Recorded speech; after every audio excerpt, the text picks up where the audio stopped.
आप चाहते हैं कि आपकी मनी जो है वो गाढ़ी हो जाए, गूंद की तरह गाढ़ी हो जाए और निकलने का नाम ही ना ले, और आपके नफ्स में इतनी शक्ति आ जाए, इतनी शक्ति आ जाए कि लोहे जैसा हो जाए। तो मेरा ये बताया हुआ नुस्खा एक बार ज़रूर इस्तेमाल करें। सिंपल सा नुस्खा है, नुस्खे को गौर से सुन लेना है, वजन को गौर से सुन लेना है। इसको आप घर में बआसानी बना सकते हैं। इसको बनाकर खाएं और इंशाल्लाह आपको फ़ायदा होगा। होता क्या है, ज़रूरत क्या होती है शादीशुदा मर्द और औरत को, नफ्स में सख्ती हो, टाइमिंग में इजाफा हो, और जो बवक्त ज़रूरत 1, 2 बार 3 बार औरत के मिलने से जो नफ्स में जो है तड़ है वो ख़त्म ना हो, मादा मुनव्विया जो है इतना गाढ़ा हो, इतना गाढ़ा हो कि निकलने का नाम ही ना ले, ये इन चीज़ों की ज़रूरत होती है। तो ये जो चीज़ें पड़ी हैं, इन तमाम चीज़ों का फ़ायदा, ये जो मैंने अमराज आपको बताई है, इनके लिए बेहद फ़ायदेमंद है।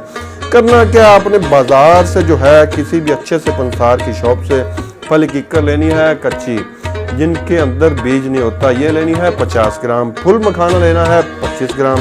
मस्त की डुम्मी लेनी है 1 नंबर आपने 25 ग्राम।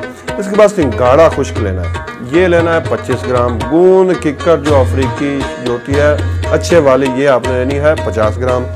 बर्ग स्वांजना ये 25 ग्राम। लौंग 25 ग्राम। ज़ाफ़रान 10 ग्राम।